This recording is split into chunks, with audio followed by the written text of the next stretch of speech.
Wait, what do you mean we're about to be invaded? What, do you believe I'm telling a lie? We already know that Godzilla is heading here, but not him. Then be specific. All right. Master, smell the air. With a perplexed look on his face, Kenjiro Honda takes a little sniff in the air. His left eyebrow lifts. Wait, the man's curiosity peaks. He continues to smell the air, taking big whiffs. Then he stops. Holy shit. What is it? Now do you understand? Zeus? Gamera wasn't lying. Something is coming. Hellraiser becomes alarmed. She stands up to her feet. Where is it coming from? Honda looks at her straight in the eyes with the most frightened look. Above. Above? What are you... You're kidding me. Private Tom McMullen calls out to Sergeant Foley. Foley rushes over to the man with no hesitation. What is it? Sir, the scanner has detected multiple contacts. Category 1 troopers. Over 500,000 in total. Holy shit. What's their position? Come on, Private, spit it out. Above us. The sergeant's expression turns from cold and stoic to shock. An unearthly sound echoes throughout the area. In fact, the sound travels as far as 10 miles away. Every mutant, human, and AMF soldier look around to see where the sound is coming from. Out into the sea, both Task Force G and 25's Kaiju/Monster Tracker are going off. Same number, with the same category. Where is it coming from, they are all wondering. Above Honolulu, a dim light appears. It grows and grows, covering up everything and blinding those who look up at it.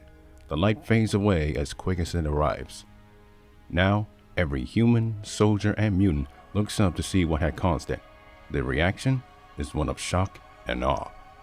A gargantuan ship, 2 miles in length, 300 meters in height, and 900 meters in width. Its color is a dark grayish blue, and the shape of it resembles a TV remote with 2 massive turbine engines in the stern. The bottom of the ship is curved like a U, and the top is flat with building-like structures from bow to stern. The massive vessel hovers over the city of Honolulu, blocking out the sun. Everyone within Honolulu, close by and far away in the distance, looks on at this vessel. 7 miles away, Task Force 25 can see it. Eleanor terrifyingly gets close to Kenjiro Honda, grabbing onto his left hand and holding it tight. Honda himself is at a loss of words. Another unearthly sound catches their attention. A second ship, half the size, velvet red in color and shaped like a massive warship with cannons on the front and sides, appears next to the first ship to its port side. Suddenly, a third ship, same length as the second, dark sand in color, same model but with a forked design on the bow and cannons mounted on the starboard and port amidships, appears next to the first ship on the starboard side. 3 ships in total, with different designs and different sizes, in full view for everyone near and close by to witness. 10 miles away from Honolulu, Task Force G is witnessing the unexpected arrival of these unknown ships from the distant galaxy. Distant universe? No one knows. What the hell? In and on the American warships, the crews, along with the Japanese, are stunned to silence. Miki Sakusa herself is among them. She has seen a hovering ship in her lifetime before, and now she is reliving that moment all over again. Is this why he's heading for Honolulu? On the outside, in between the Hoshi Shirogane and USS Missouri, Godzilla's tail lifts out of the water and splashes back in. His head lifts out of the water, and the kaiju lets out a roar. He ducks his head back underwater and begins to descend. He's going under! An alarm goes off on the Missouri, Wisconsin. All ships sound the collision alarm, freight 184. Sailors of both nationalities watch as Godzilla dives under the ocean surface. In the Hoshi Shirogane, every sailor and crew feels the ship tilt slightly by 2 degrees. Pencils and pens rolls off of tables, and every person hangs onto something to stay on their feet. Finally, the ship levels out and everything calms down. Admiral Shindo, Godzilla's diving. The footage of the underwater camera shows up next to the live news feed. He's increasing speed to 50 knots. He's going to outrun the task force.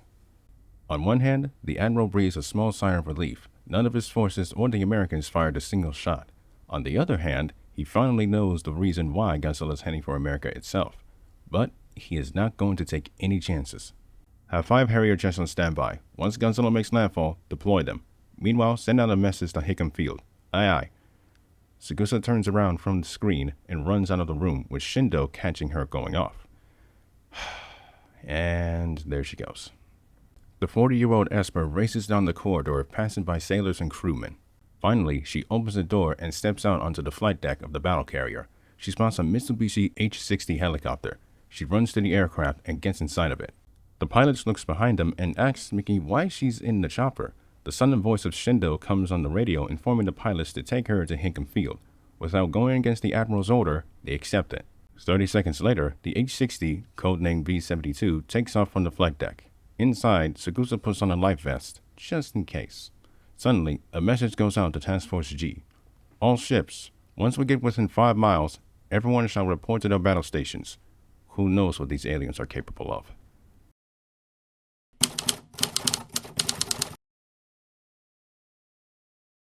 On the rooftops of Kutropolis, 40mm Bofors and flak 88mm anti-aircraft guns are being mounted in place.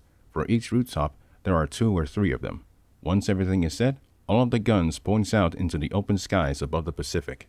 Police officers instruct the civilians to stay inside of their homes and or get to a subway close by.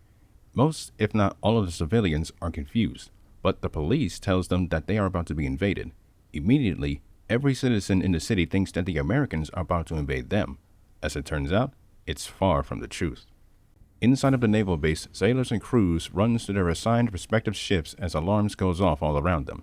Inside Hangar 14, the battle carriers King Henry, Queen Vanessa, and Tammy lie in wait for their crews to come aboard. But these capital ships are not going alone on this journey. 9 destroyers, KBS James, Daniel, Charles, Jackson, Grant, Lincoln, Theodore, Sarah, and Robert, are escorting their battle carriers. King Bowser and Kamek enters Hangar 14. The sailor steps to the side and salutes to their king. "Hail, Lord Bowser," they shout in unison.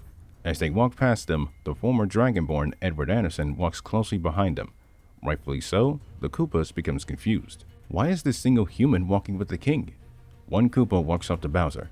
"Sire, 3 unknown objects have appeared over the city of Honolulu." "Is Nova King still there?" Yes, sir. And Raygon III has yet to arrive." "Good. Kamek, head back to the castle and prepare a speech from our return." Kamek stops in his tracks. "Wait, why do I have to write a speech for you?" "Because you can do it better than I can, and it's for what might happen. Anderson, are my ships prepared?" "I just finished up. You are good to go." "Good." His roar is a signal to all to get into the assigned ships.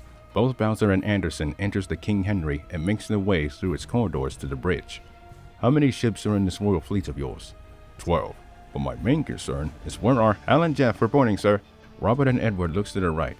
In their sights are Hal and Jeff, the former wearing a Hawaiian shirt. "Why are you wearing that?" "What? You said we were going to Hawaii." "On a major mission, not on a vacation. Now get rid of it." "Aw, man, I spent like 50 eggs on this." "You better do what your king tells you." Bowser and Anderson walks past the Koopa and Goomba. Both friends looks at each other with dumbfounded looks in their faces. Wait, who is the human? Hal's only response is him shrugging his shoulders. As the former Dragonborn and current king enter the bridge, the former takes out his broadsword. "I'll get us within 7 miles of Honolulu, and I'll also disguise everyone's power. but you should be able to hide your power. Grandfather never taught me to do that. My God, I swear Henry never told you anything before he died. More than I thought. Right, I'll be happy to fill in some blanks for you. Every Kuba and Goomba are in their ships. The engines of the fleet begins to roar inside of each hangar. They are ready to go. Anderson's sword glows white. He stands outside and holds it up above his head. The light grows and consumes all of the fleet. Kenjiro, you'll finally get to see and meet me. And Gamera, can't wait to hear from you again, old friend.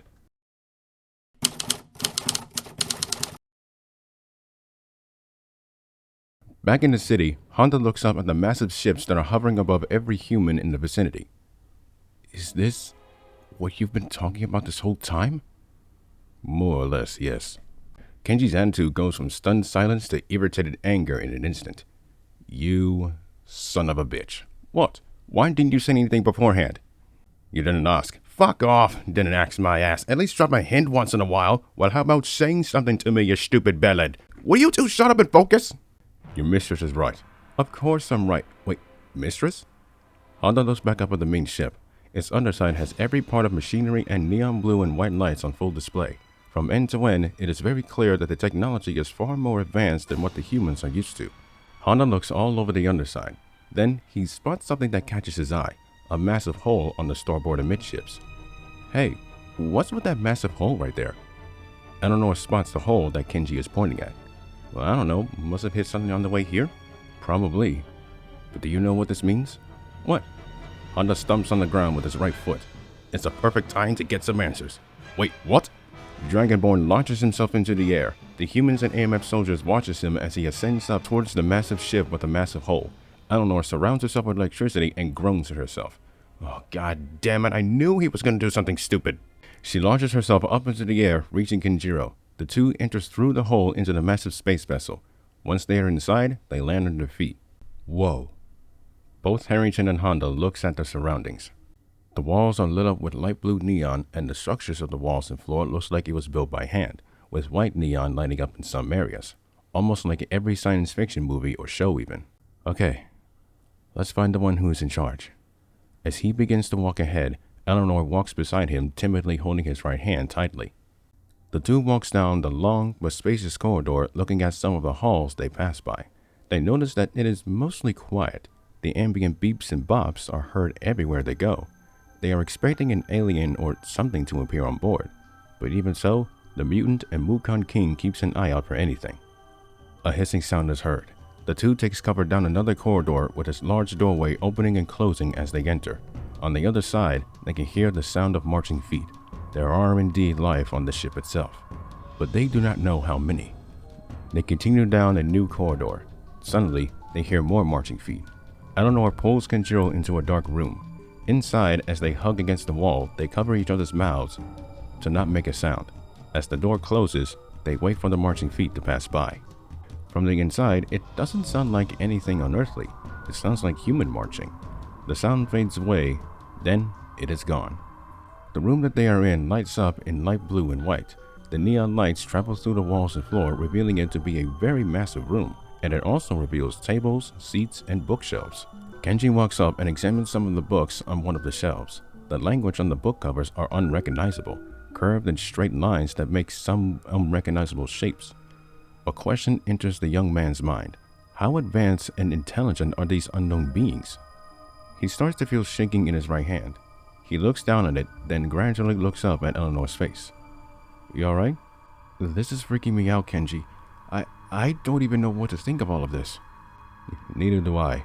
Had we known about this, we wouldn't be surprised by all of this. If only.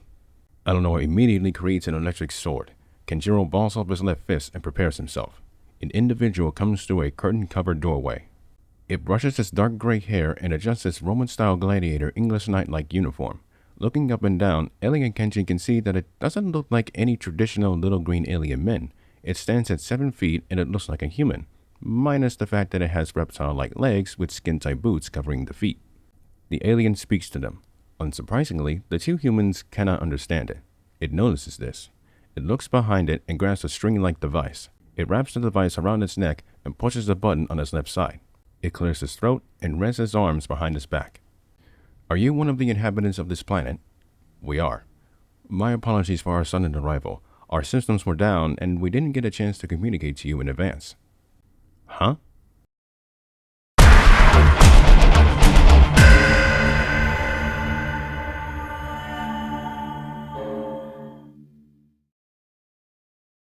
The two humans becomes dumbfounded by the seemingly male alien being's words. They relax their bodies and Ellie's sword disappears. Alright, you're getting 5 questions. Which are, who are you? What are you? Where did you come from? How did you find Earth? And why are you here? Very well then, I shall answer them in order. He places his right hand on his right shoulder and bows his head. I am Sel Demuni. A pleasure to meet you. And you are? Hellraiser. Dragonborn. Kenji and Ellie wants to avoid revealing their real names. My, what interesting names. Any meaning behind them? Mine is just a nickname, but he's the king of the Mukon. Really? It is an honor, your majesty. Okay, that feels weird for someone to call me that. Ugh, great, now I feel like a figurehead. I believe that covers the first question.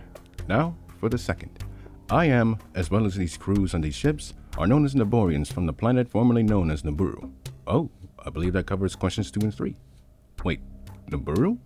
I thought that planet doesn't exist. The keywords were formerly known, meaning that it used to exist, but not anymore. Both Hellraiser and Dragonborn's eyebrows perks up. Would you please follow me? The Niburian walks to the door and exits the room. Honda and Eleanor have no choice but to follow him. As the three walks down the long corridor, Sel continues. From the way that it looks, this planet mirrors what ours used to look like, but that was over 12,000 years ago.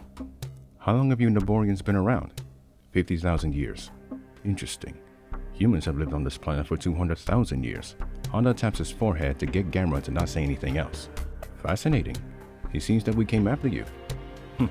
And there were some of us that believed that we were not the only ones in the solar system. Eleanor and Honda hears the marching feet again. The former specifically becomes alarmed. Do not worry, these troops are under my command. Niburians, in columns of 4 and numbering 18, appears from a corner. In their hands is a red and metallic gray plasma rifle, the Mark III, that looks like a stubby shotgun. The troops marches on, taking a quick glance at the commander and 2 humans. I'm guessing that you're the commander. Indeed I am. What you are standing in is one of the 3 capital ships. The Requiem of Nibiru is the one that you're currently in. It, along with the other 2, Nibiru's Might and Nibiru's Guide, came from a colony somewhere in the galaxy. A pair of doors splits open. The commander walks in, with Dragonborn and Hellraiser still following behind. What the humans see is astonishing. More Niburians, but this time in trenchcoat-like clothing walking around, with holographic images in their hands, writing on it with the tip of their fingers. They look at the commander, placing their right fists on their chest. Then their eyes gazes on the 2 humans behind him. Carry on, my brothers and sisters. They get back to work at the commander's order. Now, as for how we found Earth, we are on a major mission, one that can be life-threatening to us. But then, we ran into a problem.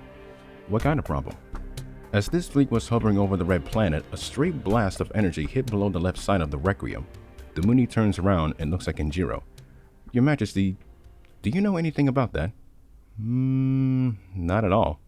Interesting, because as we repaired the damage, we examined the awesome power, and we discovered that it came from you. Wait, I don't remember shooting anything into space? The sudden memory of Honda firing his Hammer of Dawn at King Bowser during the latter stages of the Battle of Oakland City and the blast recoiling up into space comes into his mind. His left eye twitches. Excuse me for a moment. He turns around, drops to his knees, and places his hands on his face. Oh, God damn it! Oh, my life, you said you hit a meteor! I thought I did! Now, I understand that it was an accident. Honda uncovers his mouth and turns back to the commander. You do? Of course. You were in combat, yes? Kenji immediately and confidently stands back up. Yes, I was. Sorry about that. No worries. I understand that accidents do happen, even during combat. My goodness, I made many of them in my youth. Besides which, we were supposed to come here. Huh? Sal turns around and snaps his fingers. Lift it up. The Niburian that the commander is speaking to pushes a button. Dragonborn? Hellraiser? I would like for you to see Teeyol. The wall in front of the crew lifts. It reveals a window bigger than the humans can imagine. Honda and Harrington walks over to the window. What they see is a shocking discovery. Short, stubby, flexible fingers, a metal piece of 3 bolts on the handplate, a less defined, prominent shoulder frill, 1 orange button on the chest and below the waist, 2 circular pieces on the chest, smooth grooves along the back to the feet. Dark yellow eyes, a smooth and solid tail with what looks to be a blade at the end, red TMK2 initials each on the upper arms, and it is covered in glossy silver. Ellie and Kenji looks at the massive machine from head to toe. The face and design overall looks almost similar to Godzilla. Then a name flies into their heads. Mechagodzilla. What you are looking at is the second model of what remains of our combat mechs, Teeyol Mark II. Honda and Harrington turns around and looks at the commander again. Second model? What happened to the first? Well, I believe it leads into the why are we here question. Honda's right eyebrow lifts. As I said, we Nandoborians are on a mission. That particular mission is to find Zero. Zero? Zero crash landed on one of the planets in the solar system. This is one of the last planets that we haven't searched yet. So, now that I've answered your questions, Dragonborn, allow me to ask you a question. Has Zero landed on this planet? If so, where is it? Honda thinks long and hard on what the alien is asking him. He comes to a conclusion. It's kind of hard to answer. Can you describe what this Zero looks like? Of course. Before the commander can go any further, another Naborian enters the room and rushes towards him with a holographic clipboard in his hand. Commander, sorry to interrupt, but you must take a look at this. The urgency in his voice catches Tell's attention. Please, excuse me for a moment.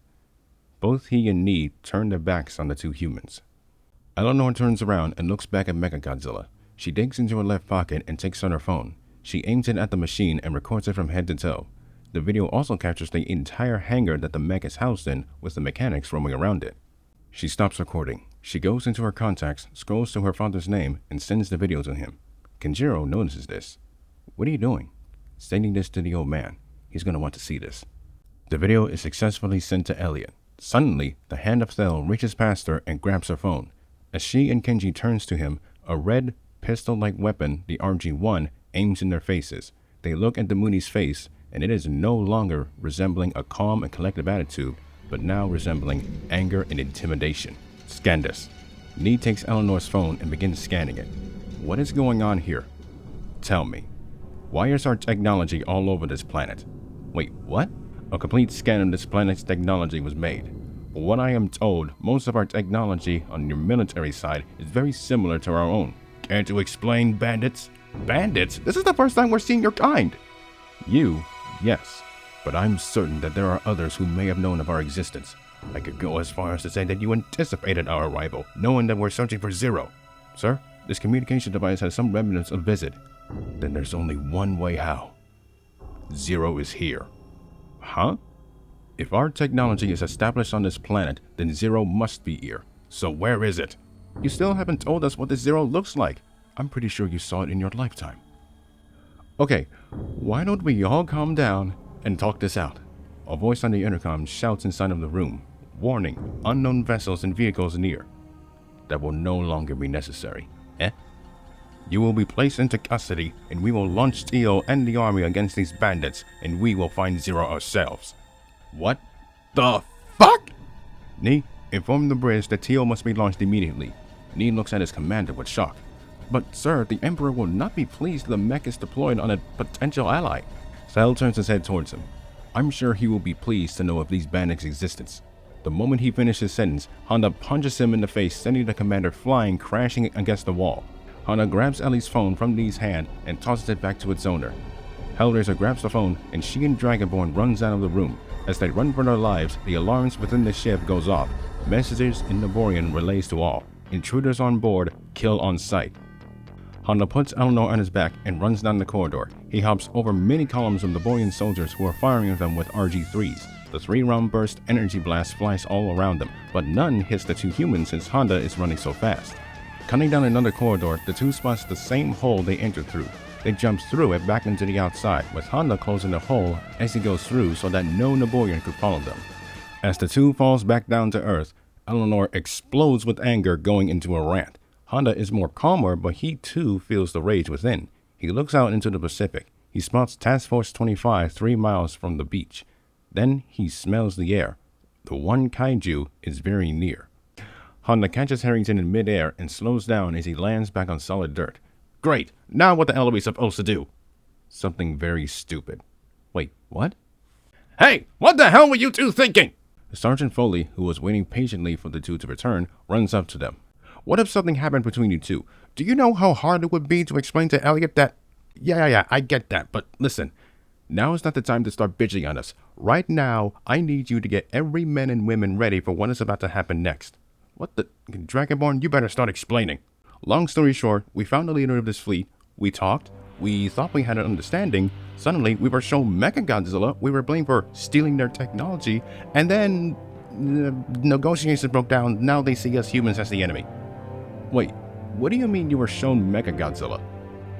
Believe me, they have a Mechagodzilla. And to be honest, it looked like it would have been made in the 1970s. Eleanor takes out her phone and shows the video of the mech to the sergeant. This surprises Foley, knowing that the two are not lying. And Sergeant, I have an idea on how to deal with it, and it's fucking stupid.